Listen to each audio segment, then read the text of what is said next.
लगातार फिलहाल नीतीश कुमार के बदलाव को लेकर बड़ी चर्चा हो रही है। कहा जा रहा है कि उनके तेवर फिर बदले बदले नजर आ रहे हैं, वो फिर से एक्टिव नजर आ रहे हैं। एक रिपोर्ट का जिक्र हुआ ही था आज से 4-5 दिन पहले, जिसमें दावा किया गया था कि बीजेपी जनता दल यूनाइटेड के विधायकों को तोड़कर तकरीबन 122 का जादुई आंकड़ा पूरा करना चाहती है। उसके बाद से ही नीतीश कुमार दिल्ली छोड़कर पटना में डेरा डालकर बैठे हैं। अपने विधायकों से, अपने कोटे के, जेडीयू कोटे के मंत्रियों से मुलाकात कर रहे हैं और इन सब के बीच डिमांड भी हो रही है। कभी भारत रत्न की डिमांड, फिर कहा जा रहा है कि भारत रत्न के साथ साथ उप प्रधानमंत्री पद भी दीजिए। फिर कह दिया गया कि वैसे तो अगले साल होना था पंजाब में चुनाव, लेकिन कहा जा रहा है कि इस बार जल्दी चुनाव कराया जाएगा पंजाब में। तो पंजाब में जो चुनाव है उसको लेकर कहा जा रहा है कि वो अकेले चुनाव, बहुत सारी चीजें हुई। इन सब के बीच एक खबर आई और खबर देखकर आप समझेंगे कि क्या वाकई नीतीश कुमार को नजरबंद कर लिया गया है। क्योंकि पहले नीतीश कुमार के इस हाव भाव पर ज्यादा कोई ध्यान देता नहीं था, लेकिन पिछले 2 से 3 बार जब उन्होंने पलटी मारी, चाहे वो बीजेपी छोड़कर आरजेडी के साथ जाए या आरजेडी छोड़कर बीजेपी के साथ आए, उनके तेवर में थोड़ा बदलाव आ जाता है। वो अलग तरह से बिहेव करने लगते हैं।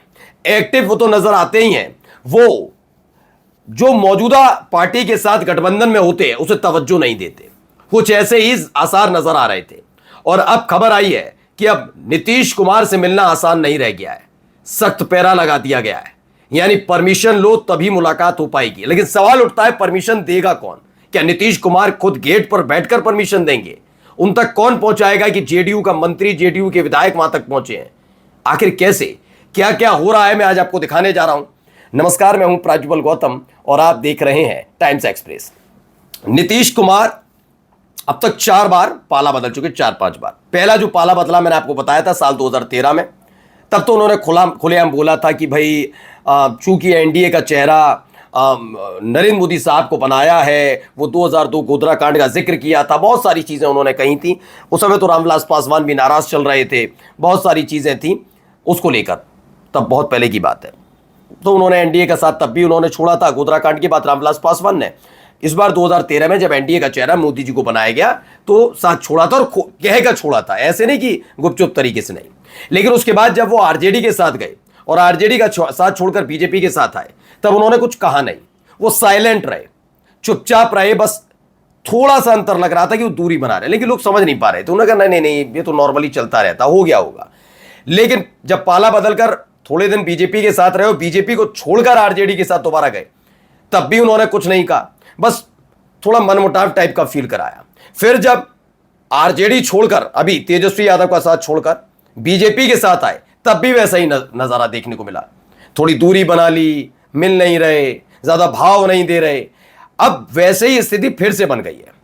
अच्छा, इसमें सबसे खतरनाक बात क्या रही? 2 बातें रही। एक तो उप प्रधानमंत्री पद की दावेदारी जेडीयू ने नहीं की, जनता दल यूनाइटेड ने मांगी नहीं की थी पहले। जी हां, पहले मांग कर ली आज आरजेडी ने कहा कि बिहार के लाल हैं और खास बात है कि जयप्रकाश नारायण के आंदोलन से निकले हुए हैं, 20 साल का राजनीतिक अनुभव है, ये सारी बातें आरजेडी ने कही। तो इतना लंबा कार्यकाल, बिहार के लोगों का सम्मान, इन तमाम चीजों को देखते हुए उन्हें भारत रत्न मिलना, उन्हें उप प्रधानमंत्री बनना चाहिए। यह बात आरजेडी ने उठाई। जैसे ही वैसे ही जनता दल यूनाइटेड भी उनके साथ शामिल हो गई।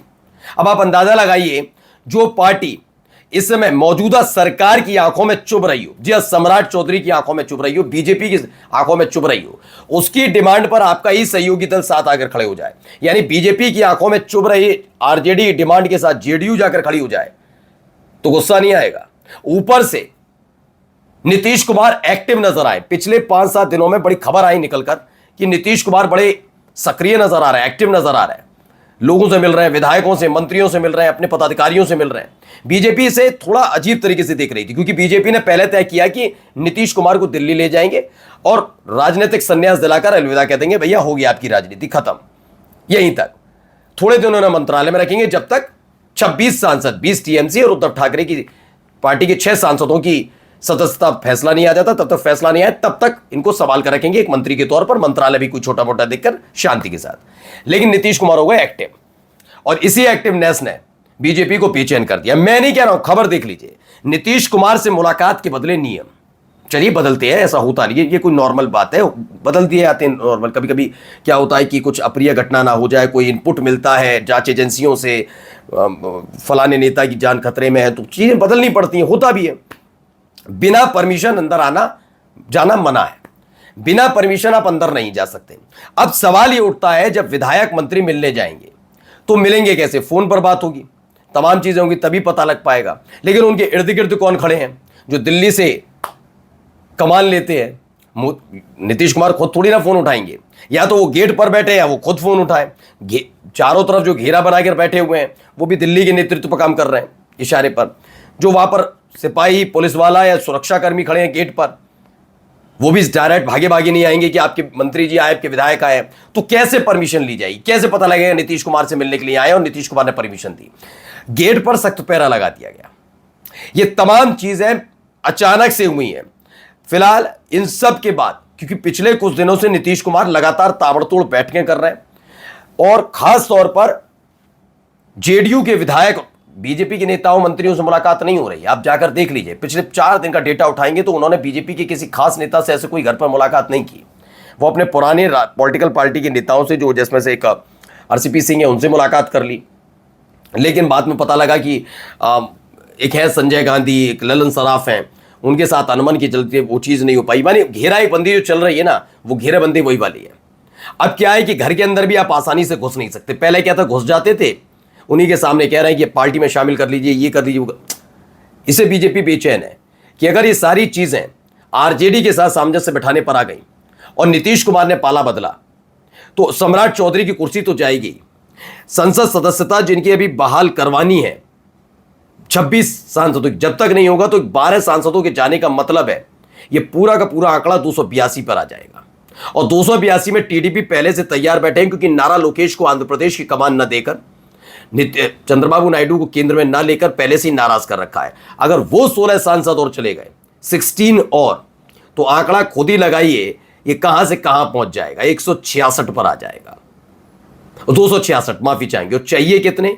272, यानी 6 सांसद कम पड़ जाएंगे। इसीलिए अब कोई रिस्क नहीं लेना चाहती। अब खबर देखिए, एक ये खबर थी नीतीश कुमार को बनाया जाए डिप्टी पीएम, बिहार के लोग यही चाहते हैं। आरजेडी के बाद जेडीयू की मांग, अगर जेडीयू की तरफ से ही अपनी तरफ से उठती तो इसे प्रेशर पॉलिटिक्स माना जाता, मान लिया जाता है। एक प्रेशर पॉलिटिक्स और हर राजनेता करता है। बीच में आपने चिराग पासवान को भी देखा होगा, जीतन रामा जी कई बार बयान दे चुके। टीडीपी विशेष पैकेज की डिमांड, दिल्ली पहुंचते हैं, निर्मला सीतारमन से मिलते हैं और उस दौरान अमित शाह से मुलाकात करते हैं। अमित शाह से मुलाकात करते हैं, ठीक उसी वक्त शायद नायडू को संतुष्ट करने के लिए कार्रवाई हो जाती है तुरंत ही उनके सबसे बड़े राजनीतिक प्रतिद्वंदी के करीबियों पर, ठीक है ना।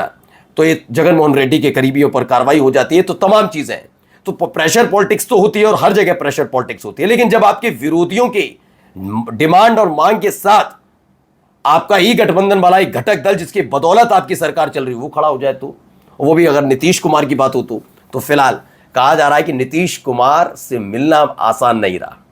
नमस्कार।